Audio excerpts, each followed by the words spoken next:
नमस्कार साथियों, हमारा एक टॉपिक स्टार्ट हुआ था जिसका नाम था एचसीएफ और एलसीएम। कल उसका हमने फर्स्ट पार्ट किया था जिसमें आपने सिर्फ उसके कुछ फार्मूले, जो बेसिक फार्मूले हैं, जो बेसिक मान लीजिए उसका आधार है, ये आप कह सकते हो कि उनके बिना तो हम एलसीएम में थोड़ा सा पजल हो जाएंगे, नहीं निकाल पाएंगे उनकी जानकारी के बिना।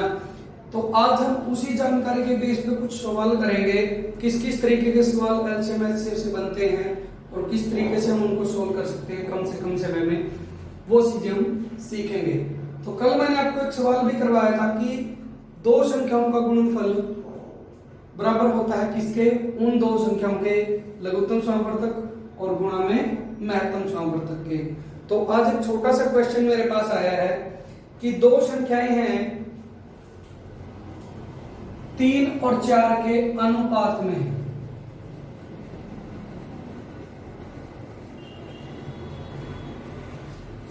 तीन और 4 के अनुपात में है और इसने कहा कि इनका लघुत्तम समापवर्तक, लघुत्तम समापवर्तक जो है वो 84 है। तो हमें बताना है कि बड़ी संख्या क्या होगी। तो बड़ी संख्या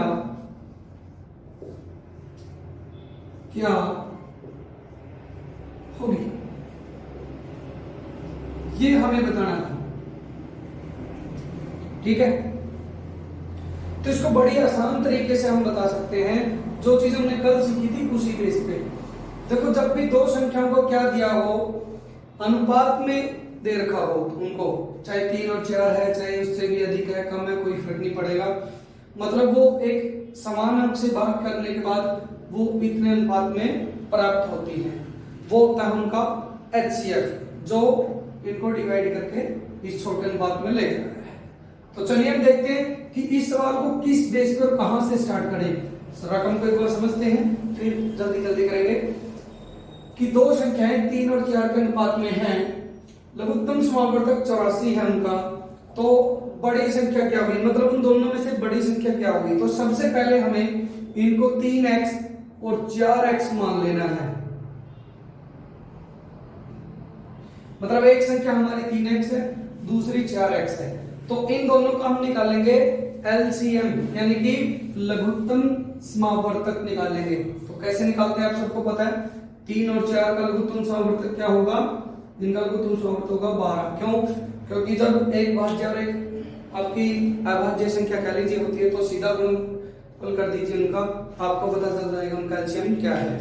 और एचसीएफ इनका हर जब भी एक भाज्य और एक अभाज्य संख्या होती है तो इन दोनों को बोलते हैं सहअभाज्य, और इनका एचसीएफ हमेशा 1 होता है, चाहे आप निकाल के देखना है। तो चलिए, हमारे पास एलसीएम कितना आया, 12x आया, क्योंकि ये 3x है और ये 4x है। 3x और 4x का निकालोगे तो 12x एलसीएम आएगा। अब दोनों एलसीएम को आपस में बराबर रख देते हैं, तो 12x बराबर है 84 के। क्यों? क्योंकि मुझे x का मान चाहिए और x का मान निकालते ही मैं ये भी बता सकता हूं कि मेरी संख्या क्या है। चलिए, 12 एकम 12 और 12 से 84, जो x का मान आपका आया 7। मैं ये भी कह सकता हूं कि जो इसका एचसीएफ है, यानी कि हाईएस्ट कॉमन फैक्टर या फिर महत्तम समापवर्तक, वो आपका 7 है। और इस 7 को हम क्या करेंगे, अगर बड़ी संख्या बतानी है तो बड़े अनुपात के साथ सीधा गुणा करेंगे, और अगर छोटी संख्या बतानी है तो छोटे अंक के साथ गुणा करेंगे। और अगर इनका अंतर बताना है, देखिए एक सवाल 3 तरीके से पूछा सकता है। बड़ी संख्या पूछिए तो बड़े अनुपात से गुणा कर दीजिए इसकी, तो आपका 28 हो गया। अगर इसी सवाल में ये कह दे कि छोटा, जो छोटी संख्या है वो क्या होगी, तो छोटे अनुपात से इसकी गुणा कर देते, ये हो जाता आपका 7 के 21, ये भी आंसर हो जाता छोटी संख्या।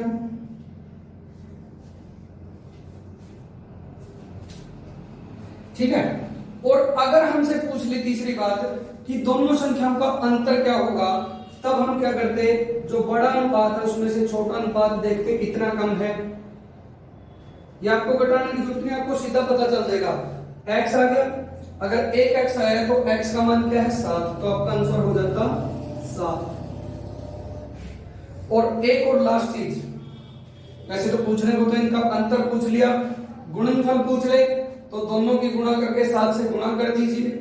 या फिर आपसे पूछ ले कि जो आपका योग है, ये भी पूछ सकता है कि इन संख्याओं का योग क्या होगा, तो हम बताएंगे इन अनुपातों को जोड़ देंगे। फिर तो छोटा और बड़ा दोनों अनुपात को जोड़ देते हैं, तो ये 4x से 3x, ये हो गया हमारा 7x, ठीक है। तो इनका योग क्या होगा 7, और 7 को गुणा कर देंगे 7 से, यानी कि अगर ये संख्याएं हमें ना भी पता हो तो भी हम बता सकते हैं कि वो ऐसी संख्याएं होगी जिनका जोड़ 49 या 49 होगा। तो इस तरीके से सवाल आते हैं बच्चों। इस सवाल को फिर बड़े ध्यान से करवाता हूं, ध्यान से करिएगा। दो संख्याओं जो 3 और 4 के अनुपात में है उनका लघुत्तम समावर्तक 84 है। उसके बाद तो बड़ी संख्या क्या होगी, तो बड़ी संख्या निकालने के लिए हमने क्या किया, सबसे पहले इन अनुपात वालों को x मान लिया और x मान के उसका x या ये कह दीजिए x के बेस पे हमने इसका लघुत्तम समावर्तक ज्ञात किया। तो लघुत्तम समावर्तक निकला हमारा 12, और 12 जो लघुत्तम समावर्तक आपका आया है उसको हम बराबर रख देते हैं जो हमारे पास हम दो संख्याओं का ओरिजिनल लघुत्तम समावर्तक है। दोनों को बराबर रखने पर पता चला कि x का मान 7 है। अब इस मान से हम कई सारे उत्तर दे सकते हैं, चाहे किसी भी तरीके से पूछ लेता, चाहे यहाँ इसने बड़ी संख्या पूछ रखी है तो हम बड़े अनुपात के साथ इस x के मान की गुणा कर देंगे, तो उत्तर आया 4 गुणा 7, क्योंकि हमारे पास बड़ा अनुपात 4 था और गुणा में 7 हमारा x का मान है, तो 4x की वैल्यू होगी 28। फिर अगर इसने इसी सवाल में ये पूछा होता कि इसमें छोटी संख्या का मान क्या होगा, तो हम लेते छोटा अनुपात, ठीक। तो छोटा अनुपात हमारा 3x को हमने 3 को x के मान के साथ गुणा किया, तो 3 गुणा 7, 7 या 21। फिर ये इसी सवाल में ये भी पूछ सकता था इसको छोड़कर कि आपकी दोनों संख्याओं का अंतर क्या होगा। तब हमने क्या किया, अनुपात का अंतर देखा और इसको सीधा x के मान से गुणा कर दिया। मान लीजिए यहाँ 5 होता तो भी हम इनको अंतर देखते और उस अंतर को सीधा किससे गुणा कर देते, हमारे x के मान से सीधा गुणा कर देते। तो इस तरीके से आपने देखा कि अंतर भी प्राप्त कर लिया।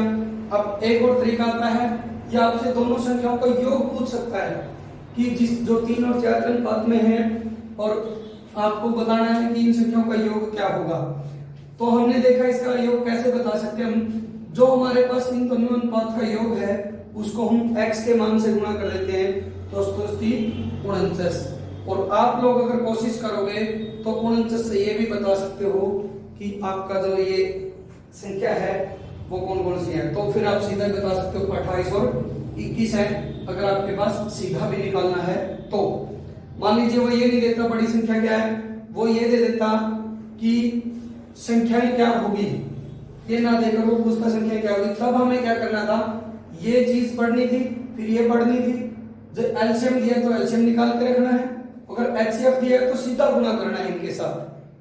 तो आपने क्या कर देना था, एलसीएम निकालना था, एलसीएम निकला 12x और दोनों एलसीएम का आपस में तुलना करनी है, देखना कि इनमें से x y जो भी हमारे पास है z उसका मान प्राप्त हो जाता, और फिर हम इन दोनों के जोड़ को सीधा गुणा कर देते। या आपको सीधी संख्या निकालनी थी तो ऐसा भी कर सकते हो, योग ना निकालो, सीधा जो x है उसकी दोनों के साथ गुणा लिख दीजिए, तो भी आपको संख्याएं प्राप्त हो जाती। ये था आपका पहला सवाल अच्छे तरीके से। ऐसे सवाल आपको मिलेंगे पेपरों में और यही मिलना चाहिए, ये अच्छे सवाल है। एक और सवाल है और बहुत अच्छे लेवल का सवाल है।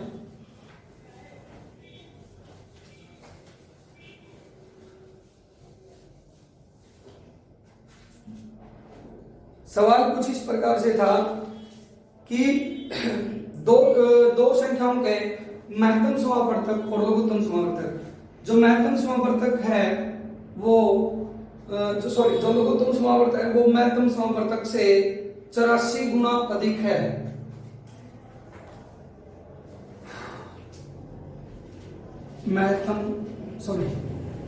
लघुत्तम समावर्तक महत्तम समावर्तक से 84 गुना है।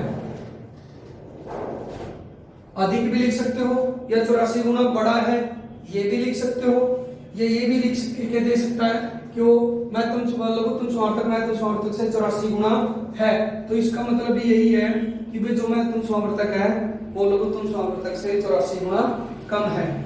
और फिर हमें जोड़ दे देगा कि इन दोनों का योग और इनका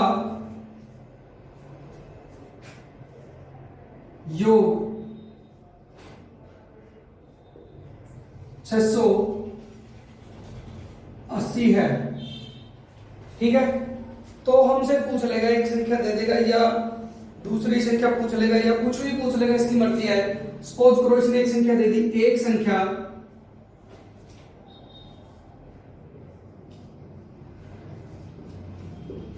56 है,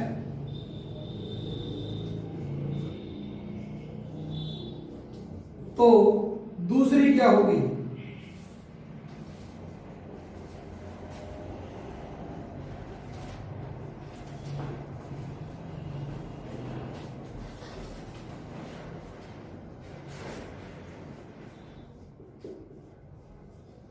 ठीक है, तो इस सवाल को एक बार बड़े ध्यान से पढ़िए। दो संख्याओं का लघुत्तम समावर्तक महत्तम समावर्तक से 84 गुना है और इनका योग 680 है।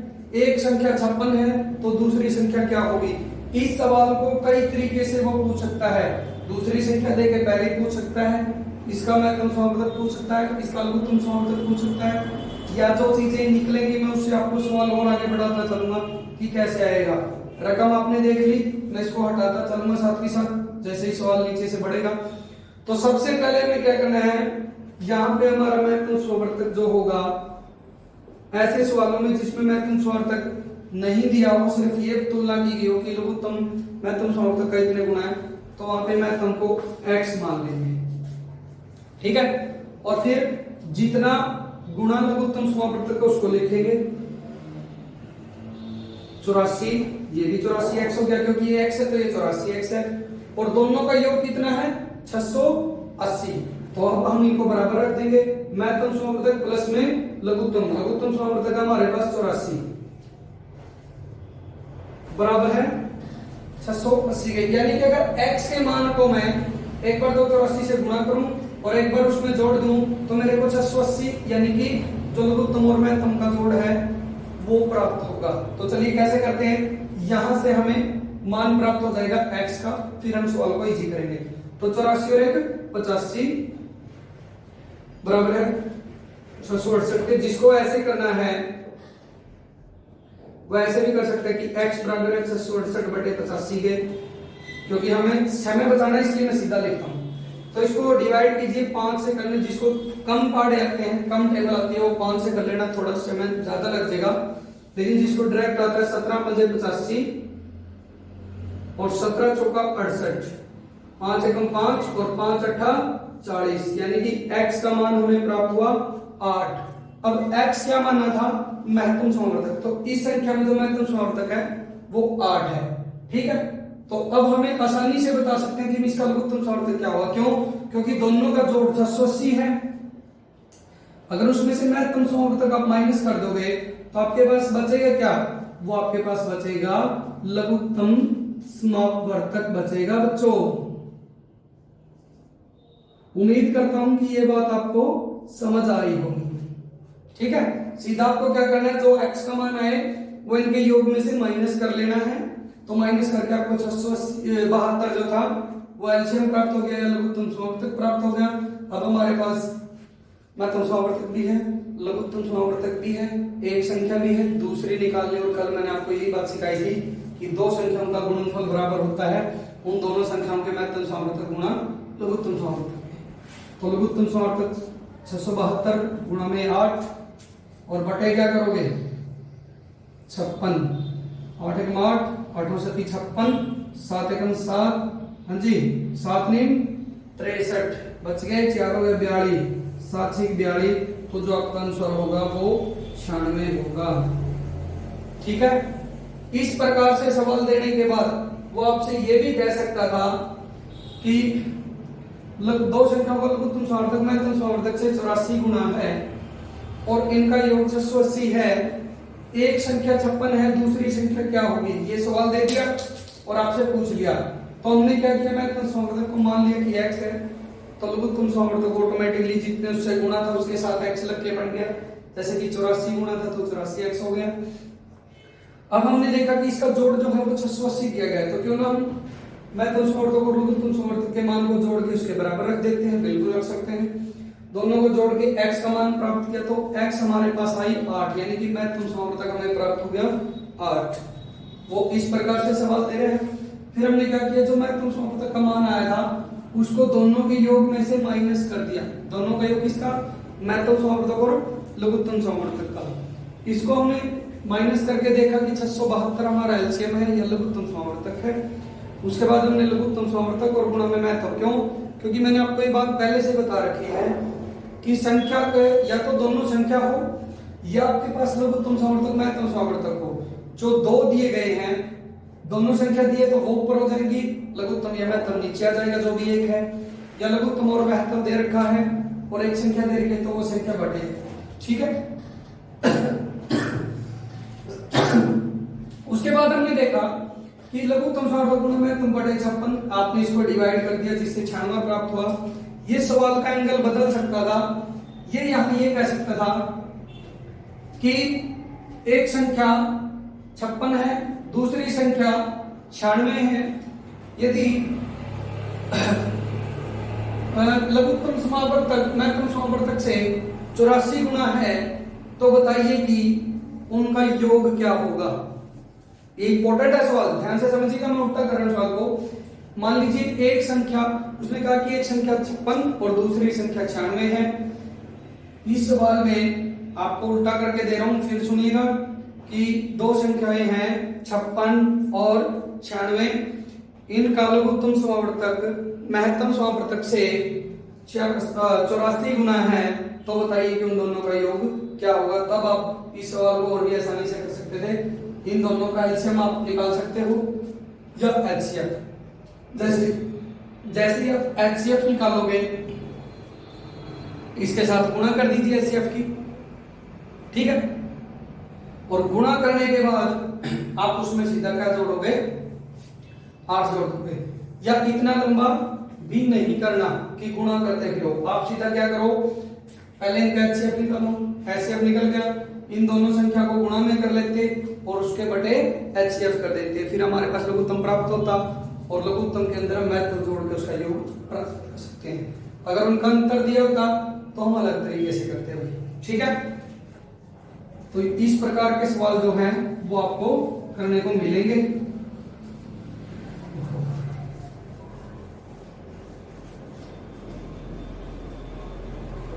ये ऐसे ऐसे सवाल आपको समझने हैं भाई, बिल्कुल आसान तरीके से समझने हैं।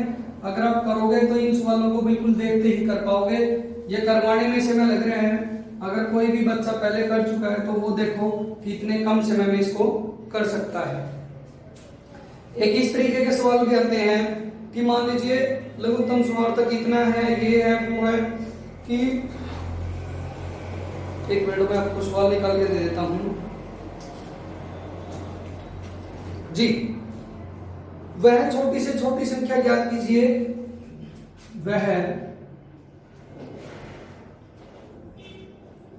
छोटी से छोटी, दो बार भी लिख सकते हो आप इसको, ठीक है। छोटी से छोटी संख्या क्या है जो, या कौन सी है जो 8, 12, 18, 24 में से प्रत्येक से भाग देने पर पूर्ण विभाजक होती है। कौन सी है जो 8, 12, 18 और 24 से भाग देने पर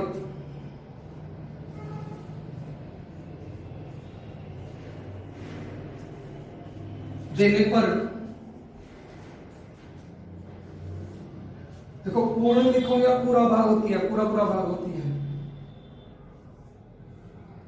शेष फल 0 देती है, शेष फल 0 प्राप्त होता है।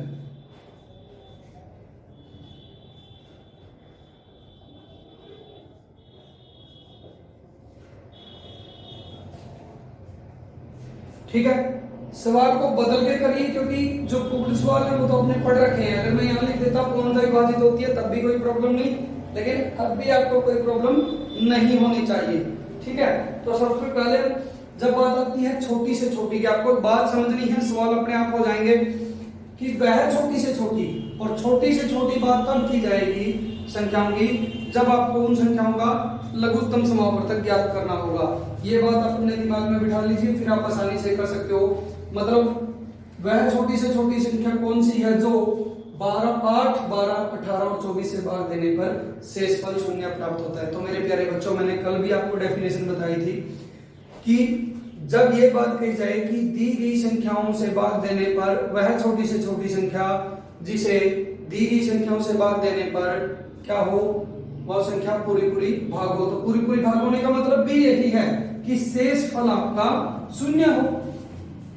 तो ये प्राप्त करना था, तो आपको 8, 12, 18 और 24 का। देखो बच्चों, मैं तो आपको सीधा भी करवा सकता हूं, कोई दिक्कत नहीं है, क्योंकि मैंने आपको कल बोला था कि जो इनमें से कोई एक, देखिए 8 जो है वो किससे 24 को पूरा पूरा भाग हो रहा है, 12 भी 24 को पूरा पूरा भाग हो रहा है, लेकिन 18 24 को भाग नहीं करता, तो इसका मतलब इन दोनों को छोड़ सकते हो आप। ठीक है, तो चलिए फिर भी मैं आपको शॉर्ट तरीके से कराता हूँ। 2 से भाग देंगे पहले, 2 चौके 8, 2 छिकू 12 और 2 निमा 18 और 2 एकम 2 और 2 दूनी 4। फिर 2 से भाग देंगे, 2 एकम 2, 2 दूनी 4, 2 तिया 6, 9 नहीं जाएगा ऐसे कैसे, और 2 छिकू 12। फिर दे लेते हैं 2 से, तो 2 एकम 2, ये ऐसे का ऐसे, क्योंकि डिवाइड नहीं होंगे तो ऐसे लिख देने आपको, और 2 तिया 6। अब 3 से कर लेते हैं,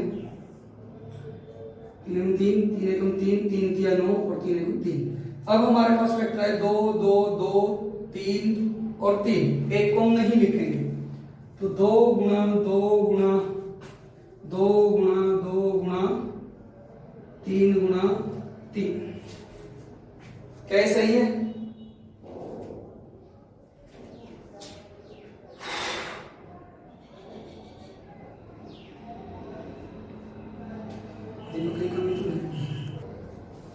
तो देखिए, हमने इसको ऐसे गुणनखंड के रूप में तोड़ के देखा और जितने भी गुणनखंड आए वो लिख दिए। तो 2 दूनी 4, 4 दूनी 8, 8 दिया 24 और 24 दिया 72। या आप ऐसे भी कर सकते हो, लेकिन मेरे प्यारे बच्चों, अगर आपने पहले सीखा हुआ है या आपने 10वीं से याद है या याद नहीं है, तो मैं आपको ऐसे सवालों में एक ट्रिक बता देता हूं। ये ट्रिक ये होती है कि रकमों को ऐसे लिख लीजिए, और ऐसे में ये देखिए कि जो रकम सबसे बड़ी रकम के पहाड़े में आ रही है उसको पूरा पूरा भाग कर रही है, उनको छोड़ दीजिए। 8 8 से 24 कट कर देते हैं, 12 दूनी 24 कट कर देते हैं। अब 18 और 24 का हमें देखना है, तो जो बड़ी संख्या है उसके पहाड़े को आगे पढ़िए। तो 24 दूनी 48, 48 18 के पहाड़े में कभी नहीं आता, तो 24 दिया 72 और 18 चौका 72, यानी कि ये भी भाग हो जाएगा। तो इसका मतलब 72 जो है एलसीएम होगा। तो उम्मीद करता हूं आप ऐसे सवालों को समझ पा रहे होंगे।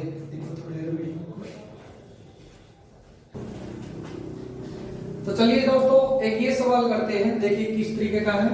वह छोटी से छोटी संख्या ज्ञात करो जिसे 20, 25 और 30 से भाग देने पर शेषफल 8, 13, 18 प्राप्त होते हैं या शेषफल बचते हैं, ऐसे भी वो लिख दे सकता है। तो इसमें हमने देखा कि एक ही संख्या को अलग अलग संख्या से भाग देने पर अलग अलग शेष बचता है, तो वो संख्या हम कैसे ज्ञात करेंगे? वो बिल्कुल आसान है। आपको क्या करना है, जिस संख्या से भाग देने पर जो शेष बचता है उसको माइनस करते चलिए उसी में से।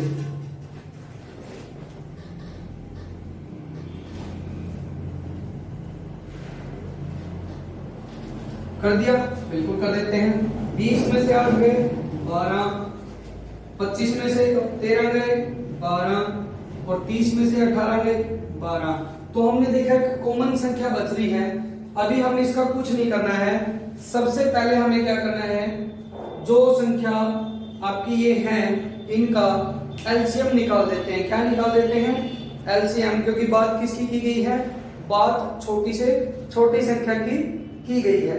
तो चलिए एलसीएम निकालते हैं 20, 25 और 30 का। क्या निकलेगा? 20, 25 और 30 का। चलिए फटाफट अगर आप चाहो तो फैक्टर में बना सकता हूं इसके, तो आप वैसे भी देख सकते हो। क्या करोगे, सबसे पहले 2 से 10, फिर 25 ऐसे का ऐसे, और फिर ये। तो मैं आपको बच्चों बिल्कुल इजी बताता हूँ। देखो वो बच्चे आप नहीं है कि 2 से ही भाग करें, नहीं, सबसे पहले आप बड़ी संख्या से भाग कर लो, आपका सवाल जल्दी हो जाएगा। तो 5 चौका 20, 5 5 25 और 5 6 30। अब सीधा 2 पे आ जाओ, 2 पे 2, 2 पे 5 और 2 पे 3। देखिए इतना इजी आपका जल्दी से जल्दी हो गया, इससे जल्दी आप नहीं कर सकते। तो अब आपने देखा 2 फैक्टर 2 के हैं, 2 5 के और एक 3 का। जब भी आपके फैक्टर इस तरीके से होंगे 2 गुना 2 गुना 3 गुना 5, आपको ये तो पता है कि जितने 2 और 5 के पेयर होंगे उतनी ही शून्य प्राप्त होगी। तो 1 2 और 2 पेयर है, मतलब 2 शून्य तो कंफर्म है। ठीक है, या आप ऐसे कर लो, 2 दूनी 4, 4 3 12, 12 पंजे 60 और 60 पंजे 300। तो ये आपका एलसीएम प्राप्त हुआ। अब एलसीएम में से क्या करना, आपको जो कॉमन शेष आया है वो माइनस कर देना है। तो 300 माइनस 12 जो 288 है वही हमारा आंसर है। अगर हम 288 को 20, 25 और 30 से भाग देंगे तो यही शेष हमें प्राप्त होंगे। ये था आपका सेकंड लास्ट क्वेश्चन। उम्मीद करता हूं समझ आया होगा। ऐसे सवालों में फिर बताता हूं क्या करना है। सबसे पहले इन संख्याओं में से इनके शेषफल को घटाना, देखना अंतर क्या आया है। फिर उन संख्याओं का लघुत्तम समावर्तक निकाल के उसमें से वो जो कॉमन बचता है वो माइनस कर देना है। वो आपका क्या हो जाएगा, उत्तर आ जाएगा। हाँ, बच्चे ये भी पूछ सकते हैं कि हमें कैसे पता सर इनका एलसीएम निकालना है। तो वही बात पढ़िए, वह छोटी से छोटी संख्या, जब छोटी से छोटी की बात आती है तब आपको लघुत्तम समावर्तक निकालना है। एक इसका अपोजिट करवाता हूं। वैसे तो सवाल बहुत सारे हैं, लेकिन वीडियो ज्यादा लंबी हो जाती है और फिर 4-4 जीबी की हो जाती है, उसको अपलोड करना मुश्किल हो जाता है। ठीक है, तो जल्दी से एक सवाल मेरे पास आया था। एक दोस्त ने पूछा कि कुछ दूध के डब्बे हैं, उनके अंदर कुछ लीटर दूध है। जैसे एक पहला है जिसमें 2553 था शायद, उसने कुछ ऐसा बोला था कि 2553 लीटर दूध है, नहीं 2527 लीटर दूध है, इसमें इतने लीटर है लीटर। दूसरे में 1653 लीटर है, और तीसरे में भी बता रहा था, मैंने लिखे हैं नोट्स, 2261 लीटर है। और पूरी स्टेटमेंट ये थी बच्चों कि 3 ड्रामों में क्रमशः 2527, 1653 और 2261 लीटर दूध है। वह बड़े से बड़ा माप का डिब्बा बताइए क्या होगा जिससे दूध निकालने पर सभी ड्रामों से पूरा दूध निकले। बड़े से बड़ा, इसका मतलब आपको एचसीएफ निकालना है। तो इनका एचसीएफ अकेले निकालने में आपको परेशानी होगी, तो उसके लिए एक भाग विधि होती है, वो निकालते हैं कैसे।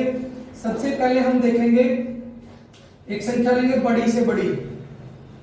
अब आप चाहे इससे भाग दे लो चाहे इससे, मर्जी आपकी है। तो सबसे पहले हम क्या कर लेते हैं, इससे भाग दे लेते हैं।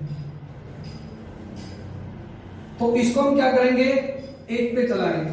1653 7 में से 3 गया 4।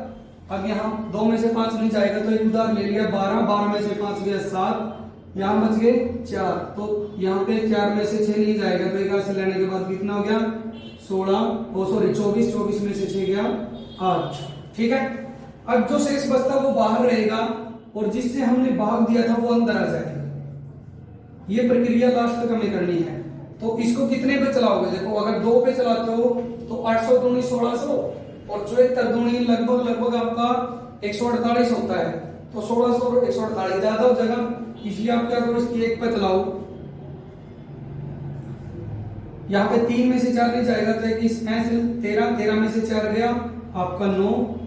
अब यहाँ पे 4 बचे, 4 में 7 नहीं जाएगा, उधार ले लिया 14 में से 7 गया 7। और यहाँ पे हमारे पास 15 बचे, 15 में से 8 गया 7। तो ये चीज भी आप देख सकते हो। 874 फिर 1 पे चलेगा 779। अब आप देखिए कितना बचा, 14 में से 9 गया क्योंकि 4 रहेगा इसे ले लिया 14 में से 9 गया 5, 16 में से 7 गया 9, 95। बिल्कुल इजी सवाल हो जाएगा आपका, बिल्कुल इजी, क्योंकि जो ये प्राप्त होगा ये दूसरी संख्या को भी भाग करेगा। अब 95 है, 95 को ये देखो कि 9 का पहाड़ा 77 तक लगभग 8 पे जाता है, 8 पंजे 40 और 8 तीन 72, 72 और 76 लगभग 8 पे जाएगा।